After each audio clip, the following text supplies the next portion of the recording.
Halo Sobat Santuy, today is the day. Jumpa lagi bersama gua di channel Warung Santuy. Apa kabar kalian semua? Semoga kalian baik-baik saja dan tetap santuy. Pada video kali ini, gua akan membahas alur cerita film yang berjudul Plan 75 atau Rencana 75. Film ini dirilis pada tahun 2022. Oke lah, tanpa banyak basa-basi di awal, kita langsung masuk aja ke isi filmnya.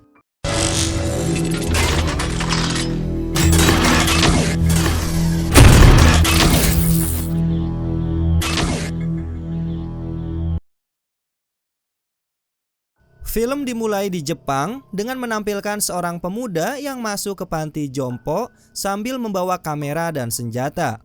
Dengan secara brutal, ia membunuh semua lansia yang tinggal di sana dan kemudian duduk untuk melakukan hal yang tak terpikirkan.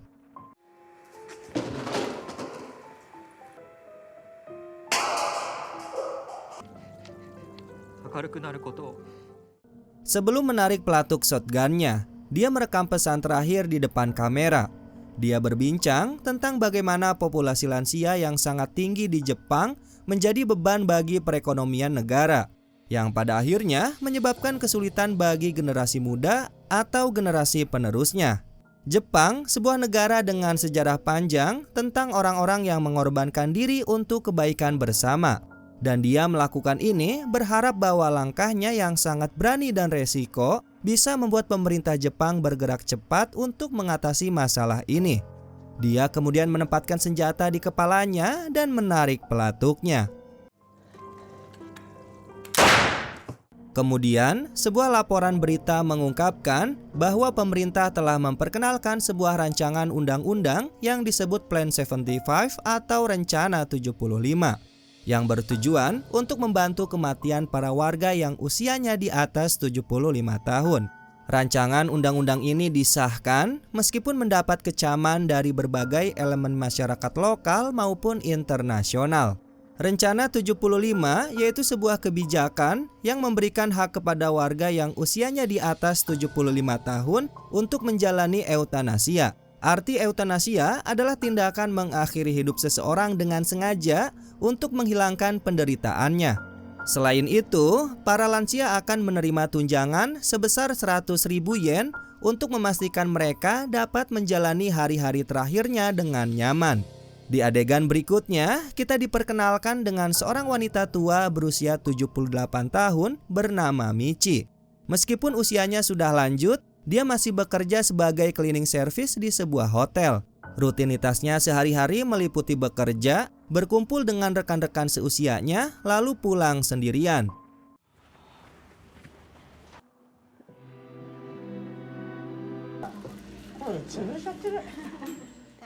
Dan ternyata suaminya sudah meninggal beberapa waktu lalu dan dia tidak memiliki anak. Selanjutnya, kita bertemu dengan seorang pria muda bernama Hiromu yang bekerja di kantor Plan 75. Di sini, Hiromu berbicara dengan seorang wanita lansia yang datang untuk menanyakan kebijakan tersebut. Hiromu memberitahunya bahwa pemerintah menawarkan tunjangan sebesar 100.000 yen kepada para pendaftar untuk melakukan apapun yang mereka inginkan sebelum mereka meninggal, seperti liburan dan mencicipi makanan mewah. Tidak hanya itu, rencana ini juga menyediakan layanan seperti dikuburkan bersama orang yang mereka cintai. Wanita tua itu senang mendengar penjelasan tersebut dan mendaftar untuk mengikuti Plan 75.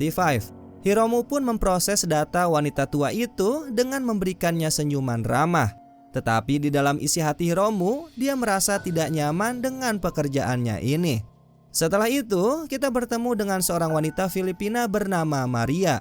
Ia bekerja di panti jompo yang sama pada awal film, yang dimana keamanan telah diperketat setelah insiden penembakan.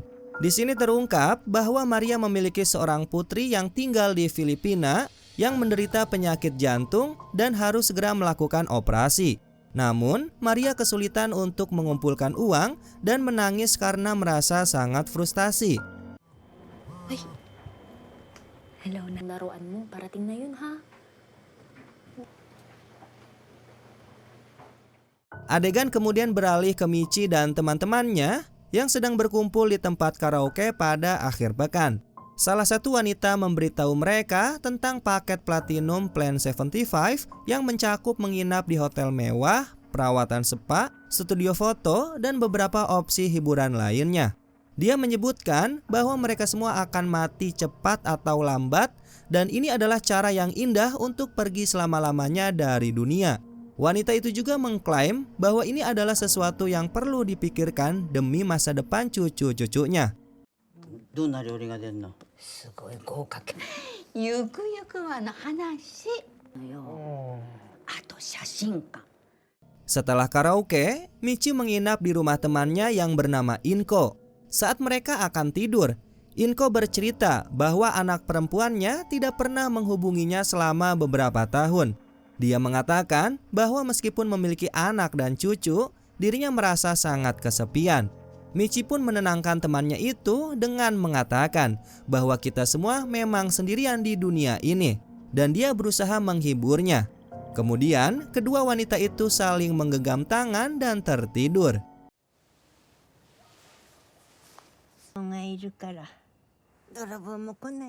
Di tempat lain, kita melihat Maria sedang bernyanyi di gereja bersama para jamaat yang lain. Saat makan siang, dia berdiri dan menunjukkan foto putrinya. Dia kemudian menjelaskan bahwa putrinya lahir dengan penyakit jantung bawaan dan membutuhkan operasi segera. Maria meminta bantuan kepada mereka, dan untungnya ada beberapa orang yang baik hati setuju memberikan sumbangan untuknya. Tak lama kemudian, seorang wanita mendekati Maria dan memberitahunya tentang lowongan pekerjaan di kantor 75. Gaji yang ditawarkan jauh lebih tinggi dibandingkan dengan pekerjaannya saat ini. Ya, meskipun rincian tugasnya belum jelas. Karena sangat terdesak dan sangat membutuhkan uang untuk biaya operasi putrinya, Maria akhirnya setuju untuk mengambil pekerjaan tersebut meskipun ia tidak tahu pasti apa saja tugas pekerjaannya. Sementara itu, Hiromu tiba di kantor dan menyapa seorang pria tua yang datang untuk mendaftar Plan 75. Namun, Hiromu terkejut ketika mengetahui bahwa pria itu adalah pamannya sendiri. Hiromu kemudian memperkenalkan dirinya. Pria tua itu terkejut dan tidak bisa berkata apa-apa.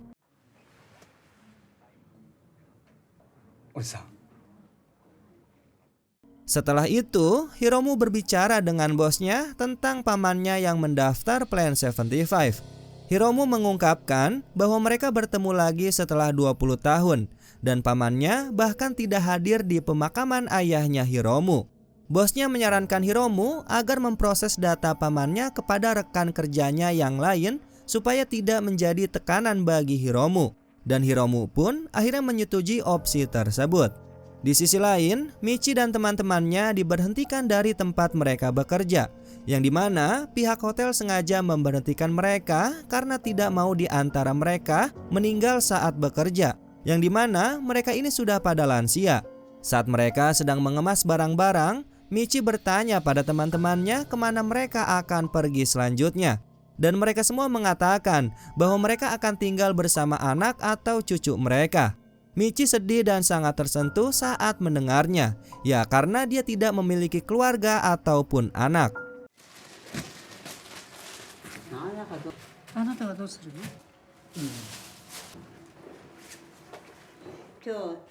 Saat Michi pulang ke rumah, dia menelpon Inko untuk mengetahui kondisinya. Tetapi Inko tidak menjawab teleponnya. Michi juga mendapati bahwa gedung tempat tinggalnya telah mengeluarkan pemberitahuan untuk melakukan pembongkaran, yang kini membuat situasinya semakin buruk. Lalu di keesokan harinya, Michi menghabiskan sepanjang harinya untuk mencari tempat tinggal dan pekerjaan. Namun karena dia sudah berusia 78 tahun, ya dia pun merasa sangat kesulitan. Akhirnya dia pulang dan menelpon salah satu temannya yang menyebutkan bahwa cucunya membutuhkan pengasuh anak. Sayangnya ini juga tidak berhasil. Michi akhirnya mendapatkan pekerjaan yang sederhana, yaitu sebagai petugas bis malam hari. Tetapi jam kerja yang larut malam dan cuaca dingin membuat tubuhnya kelelahan.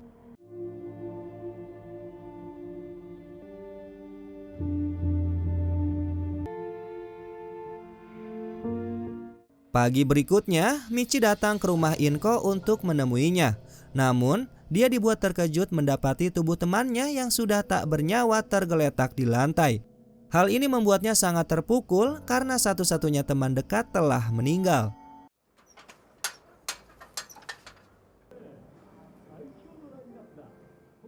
Di sisi lain, Hiromu yang sangat kepikiran sejak bertemu dengan pamannya, jadi dia memutuskan untuk pergi ke rumah pamannya dan menghabiskan waktu bersama.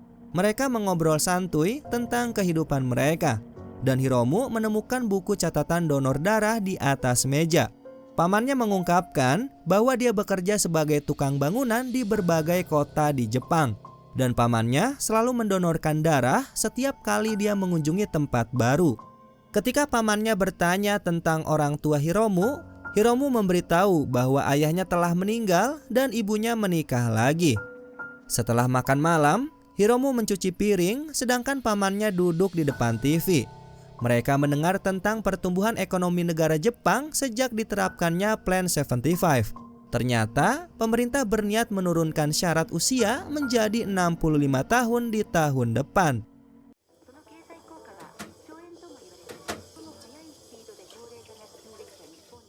Keesokan harinya, Michi datang ke kantor kesejahteraan sosial untuk mencari bantuan. Namun, dia mendapati kantor itu telah tutup. Dia kemudian duduk di bangku dekat situ yang dimana ada beberapa orang sedang membagikan makanan kepada tunawisma. Beberapa saat kemudian, Hiromu mendekatinya dan memberikan semangkuk sup itu yang membuat Michi merasa sangat sedih. Michi memutuskan bahwa dia tidak bisa lagi menjalani hidup yang menyedihkan ini. Lalu menelpon customer service Plan 75. Seorang operator bernama Yoko menyapanya dengan hangat dan memulai proses pendaftarannya. Yoko juga meyakinkan Michi bahwa mereka harus terus berkomunikasi dari sekarang agar program 75-nya berjalan lancar tanpa kendala.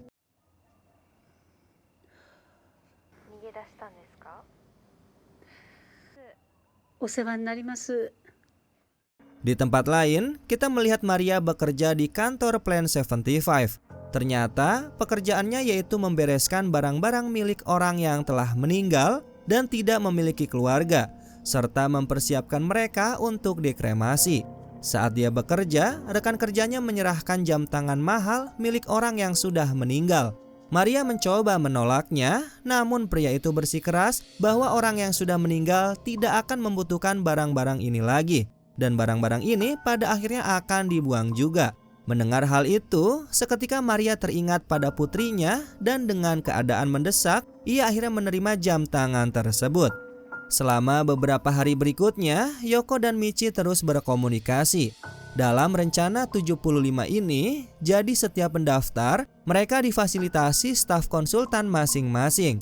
Michi bercerita tentang hidupnya dan mengungkapkan bahwa dia menjalani pernikahan yang diatur. Michi pernah melahirkan seorang bayi yang sayangnya meninggal akibat tali pusar yang melilit lehernya. Tak lama kemudian waktu mereka habis, yang dimana hanya dibatasi dalam 15 menit setiap panggilan. Sehingga Michi memanfaatkan kesempatan itu untuk meminta Yoko bertemu dengannya secara langsung. Di adegan berikutnya, kita melihat kedua wanita itu akhirnya bertemu secara langsung. Yoko mengungkapkan bahwa mereka tidak diperbolehkan untuk bertemu dengan pelamar secara langsung dan meminta Michi untuk tidak memberitahu siapapun. Dia menjelaskan bahwa perusahaan akan khawatir dengan karyawannya yang bisa merasa emosional jika bertemu dengan para pendaftar. Michi kemudian memberikan uang kepadanya untuk menghabiskan waktu bersama. Yoko menolak, tetapi wanita tua itu menjelaskan bahwa dia menerima 100.000 yen namun tidak tahu cara menghabiskan uangnya, yang dimana dia tidak memiliki anak ataupun keluarga.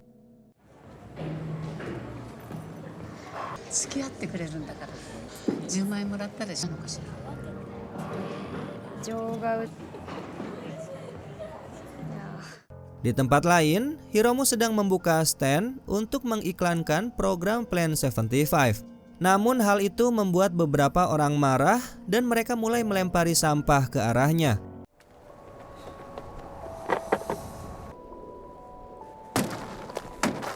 Hiromu kemudian kembali ke kantornya, yang dimana dia mendapatkan informasi bahwa abu dari orang-orang yang dikremasi dan tanpa keluarga ternyata dibuang begitu saja seperti limbah industri. Hal ini sangat membuatnya marah dan membuatnya bertanya-tanya pada dirinya apakah pekerjaannya ini adalah suatu kesalahan dan tidak manusiawi. Adegan kemudian beralih ke Michi yang dengan bahagia menceritakan seluruh harinya yang telah ia lewati penuh dengan kebahagiaan. Namun, di sini Yoko tampak sedih sepanjang percakapan itu. Ketika ditanya apa yang mengganggunya, Yoko mengungkapkan bahwa ini adalah panggilan terakhir mereka. Yoko mengingatkan Michi bahwa dia akan meninggal besok dan memintanya untuk tidak mengunci kamarnya agar para staf bisa membersihkan tempat tinggalnya. Dengan suara lembut, Yoko mengatakan bahwa Michi bisa mundur kapan saja jika dia mau. Namun, Michi tampaknya sudah bulat dengan keputusannya dan mengucapkan terima kasih yang mendalam kepada gadis itu karena telah berbicara dengan seorang wanita tua di hari-hari terakhirnya. Setelah panggilan itu, Yoko merasa sedih dan sangat kepikiran karena dia tidak ingin wanita tua itu meninggal. Yoko menelpon Michi menggunakan nomor pribadinya. Tetapi Michi sudah memutuskan sambungan telepon dan sudah dikemas bersama barang-barang yang lain. Oleh karena itu, saat dirinya sedang makan, dia merasa sedih dan hancur. Ia sangat kepikiran wanita tua itu yang esok hari akan pergi meninggalkan dunia.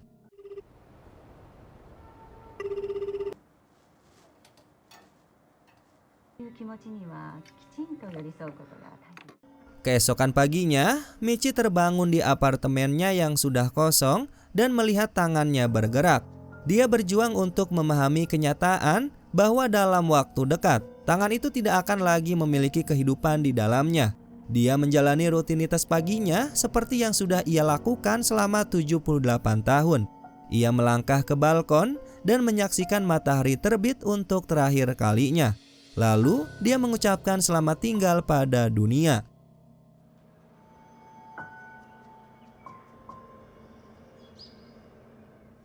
Tak lama kemudian, dia meninggalkan rumah dan di sini ia menyempatkan diri untuk menghargai segala hal.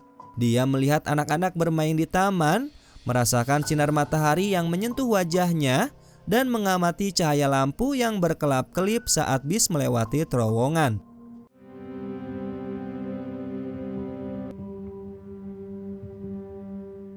Di sisi lain, Hiromu tiba di rumah pamannya yang juga dijadwalkan untuk meninggal hari ini.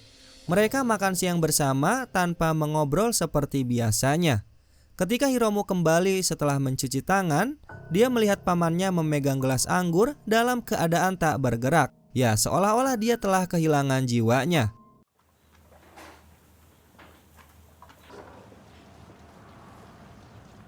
Setelah itu, mereka melanjutkan perjalanan ke markas Plan 75. Namun, pamannya tiba-tiba mulai muntah. Hiromu bertanya apakah pamannya ingin pulang. Namun, pria tua itu sangat teguh untuk melanjutkan program Plan 75.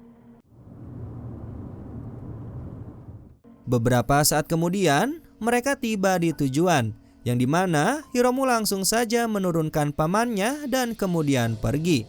Di sisi lain, Michi sudah berbaring di tempat tidur dan sudah menjalani beberapa tes. Tak lama setelah itu, dia bertemu pandang dengan pamannya Hiromu yang berada di tempat tidur sebelahnya dan melihat jiwanya perlahan-lahan meninggalkan tubuhnya. Sebuah momen yang sangat sedih dan tragis.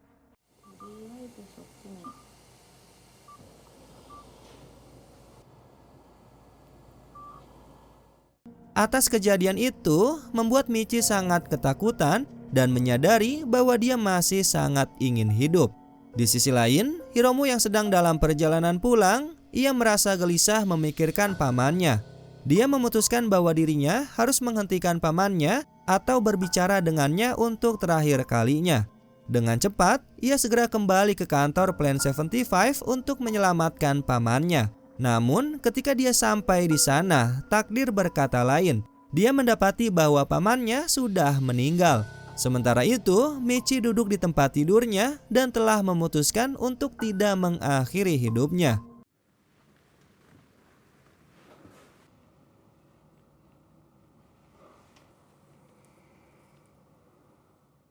Tak lama kemudian, Maria yang sedang melakukan tugasnya, ia melihat Hiromu yang sedang mencoba mencuri tubuh pamannya. Alih-alih menghentikannya, dia pun memahami situasi ini dan dia mencoba membantunya memasukkan jenazah ke dalam mobil. Hiromu kemudian mengemudi dan mencoba untuk memboking layanan kremasi. Dia diberitahu bahwa satu-satunya slot yang tersedia adalah 4 hari lagi, yang membuatnya merasa frustasi. Namun kemudian dia mendapatkan informasi bahwa ada slot yang tersedia dalam 1 jam ke depan dan dia harus buru-buru untuk mengejar jadwal itu. Namun saat di perjalanan, ia dihentikan oleh seorang polisi karena kecepatan berkendaranya yang terlalu cepat. Ketika dirinya ditanya tentang pria tua di sebelahnya, Hiromu menjelaskan bahwa itu adalah pamannya. Di sini, polisi tidak mencurigai banyak hal dan menganggap bahwa pria tua itu pasti sedang tertidur. Kemudian, scene kembali di kantor Plan 75. Maria sedang membersihkan barang-barang milik orang yang sudah meninggal. Lalu secara tidak sengaja, ia menemukan sebuah tas kecil yang berisi uang tunai dalam jumlah yang sangat besar. Hal ini membuatnya sangat emosional karena itu berarti ia akhirnya bisa membayar biaya operasi putrinya.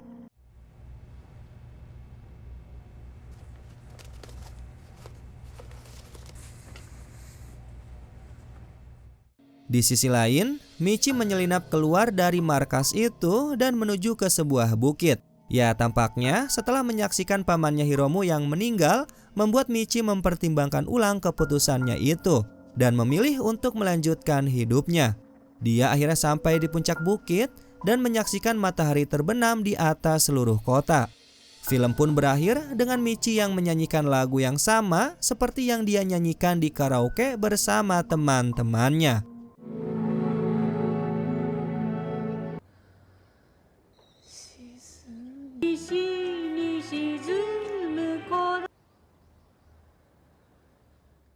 Dan kemudian film ini pun tamat. Oke sobat santuy, itulah alur cerita film pada video kali ini. Menurut kalian bagaimanakah tentang film ini? Tulis pendapat kalian di kolom komentar ya. Mungkin itu saja penjelasan dari gua. Mohon maaf apabila ada kesalahan kata maupun isi video. Warung Santuy pamit dan jangan lupa untuk tetap santuy.